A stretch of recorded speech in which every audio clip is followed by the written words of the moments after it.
नीतीश कुमार दबाव में दिखाई दे रहे हैं। ये बातें तो लगातार कही जा रही हैं और इसी दबाव के चलते प्रशासन पर उनका जो नियंत्रण है वो कमजोर पड़ता जा रहा है। अभी तक तो बिहार में बढ़ते अपराधों को लेकर ही नीतीश कुमार से सवाल किए जा रहे थे। ये कहा जा रहा था कि एनडीए सरकार में जंगल राज लगातार बढ़ता चला जा रहा है, विपक्ष हमलावर था, तेजस्वी यादव की तरफ से अपराध बुलेटिन तक शुरू कर दिया गया था।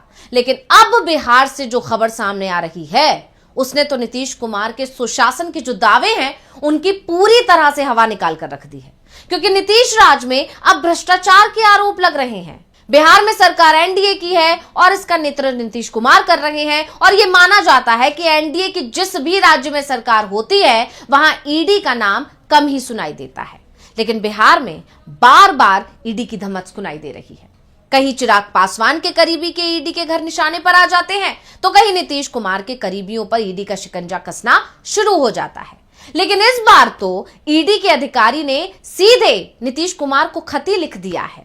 मामला भ्रष्टाचार का है। ऐसे में नीतीश कुमार को भी समझ में नहीं आ रहा है कि कैसे ईडी के अधिकारी ने जो उनकी सरकार की पोल खोल दी है उससे निकला जाए, यानी जो उनकी छवि डैमेज हुई है उसे ठीक कैसे किया जाए। विपक्ष तो सवाल पूछ ही रहा है कि कहां है सुशासन का दावा।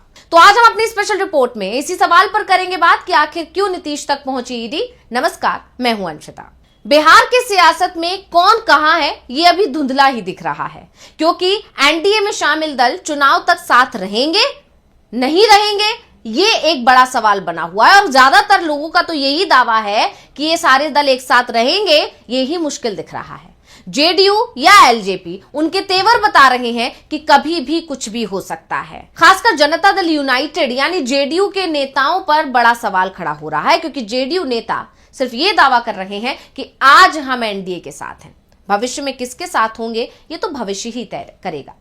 चिराग पासवान के बयान भी कभी सरकार के समर्थन में होते हैं तो कभी अपनी ही सरकार का विरोध करते दिखाई दे रहे हैं। अब ताजा बयान एक बार फिर बीपीएससी की परीक्षा को लेकर चिराग पासवान का आया था। उन्होंने परीक्षा में धांधली को लेकर बीपीएससी के चेयरमैन को ही घेर लिया था। क्या कुछ बोले थे चिराग पासवान, पहले सुन लेते हैं। नहीं, बिल्कुल, और उनकी बातों को आयोग को सुनना चाहिए।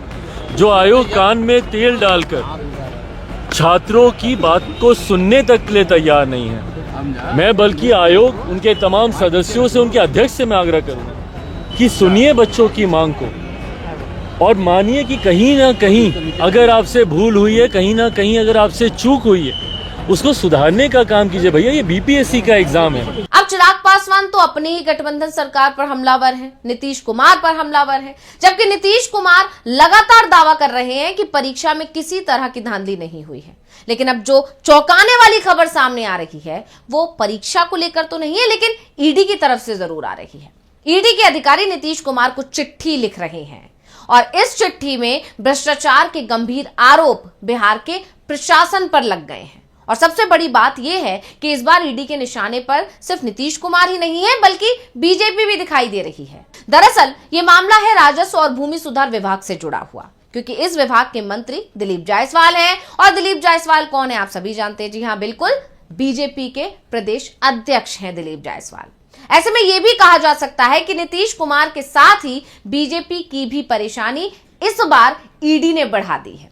तो अब हम आपको पूरी घटना बता देते हैं और सिलसिलेवार तरीके से समझाते हैं कि आखिर क्यों नीतीश कुमार और बीजेपी दोनों ही इस बार ईडी के निशाने पर आ गए हैं और कैसे इस खबर ने बिहार सरकार के अंदर फैले भ्रष्टाचार की परतें उधेड़कर सामने रख दी हैं। अनीश कुमार प्रवर्तन निदेशालय यानी ईडी के अधिकारी हैं। वो लंबे समय तक पटना में कार्यरत रहे। कुछ समय पहले उनका ट्रांसफर पुणे कर दिया गया, इसलिए इस समय वो पुणे में है।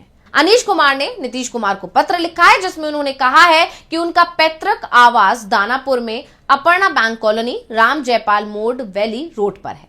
यह संपत्ति पैतृक है और पिता के गुजर जाने के बाद इसका बंटवारा दो भाइयों के बीच हुआ। इस आवास की 2 होल्डिंग्स रसीद के लिए उन्होंने ऑनलाइन आवेदन भी किया।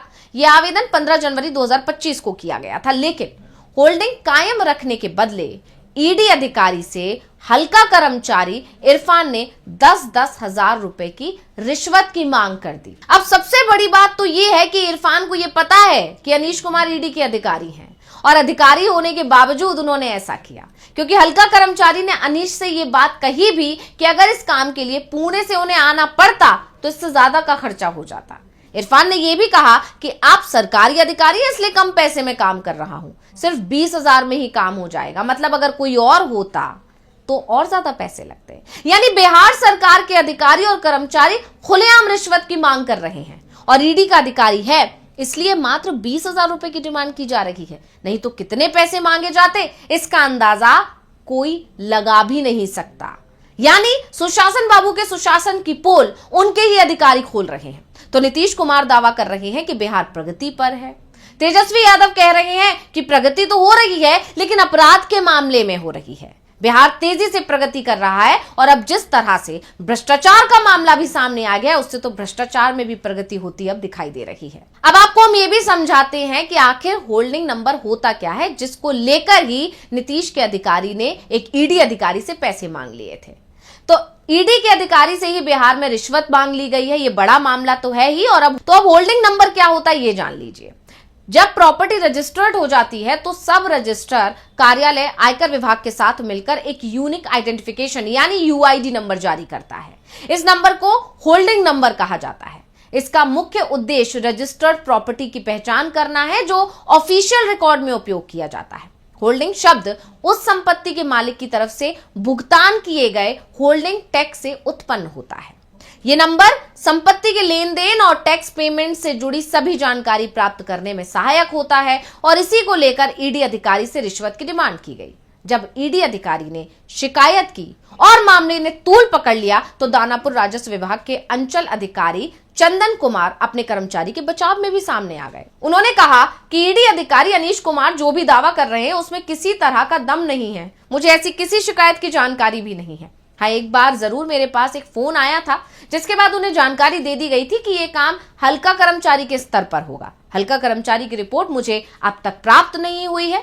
यानी चंदन कुमार ने साफ कर दिया कि ईडी अधिकारी अनीश कुमार की तरफ से जो कुछ भी कहा जा रहा है, जो भी आरोप लगाए जा रहे हैं उसमें किसी तरह का दम नहीं है। यानी कि जो ईडी अधिकारी हैं वो झूठ बोल रहे हैं।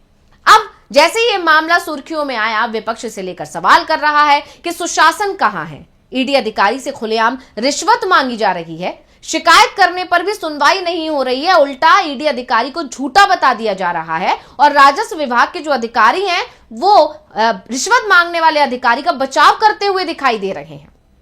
तो ये एक बड़ा मामला है। आपको बता दें कि इससे पहले पथ निर्माण विभाग में घोटाले के आरोप भी लगे थे। इस विभाग के मंत्री हैं डिप्टी सीएम विजय कुमार सिन्हा। तेजस्वी यादव ने बिहार में पनप रही इसी भ्रष्टाचार पर तीखी प्रतिक्रिया देते हुए कहा था कि मंत्रियों की बात विभाग के अधिकारी और इंजीनियर तक नहीं सुन रहे हैं, इनके कहने का कोई मतलब नहीं है। बीजेपी के नेताओं में लालू यादव और तेजस्वी यादव को गाली देने की होड़ मची हुई है। इनके कहने और ना कहने से कोई मतलब नहीं है, समय आने पर सब भंडाफोड़ होगा। यानी जो बात विपक्ष लगातार दोहरा रहा है, विपक्ष का दावा है कि राज्य में जंगल राज के साथ साथ भ्रष्टाचार भी पनप रहा है और सरकार की नाक के नीचे पनप रहा है, लेकिन सरकार इन तमाम बातों को, इन तमाम आरोपों को दरकिनार कर रही है और विपक्ष की उन बातों पर ध्यान नहीं दे रही। उसी का नतीजा ये है कि नीतीश कुमार के अधिकारियों ने एक ईडी अधिकारी से खुलेआम रिश्वत मांग ली और जब ये मामला सामने आया तो उस अधिकारी के खिलाफ कार्रवाई होने के बजाय दूसरे अधिकारी उसके बचाव में उतरा और इससे ये साफ पता चलता है कि ये जो भ्रष्टाचार का मामला चल रहा है इसकी जड़ें बहुत गहरी हैं। तो रिपोर्ट आपको कैसी लगी हमें कमेंट करके अपनी राय जरूर दीजिएगा। इसी के साथ मुझे दीजिए इजाजत। देखते रहिए डीवी लाइव। नमस्कार।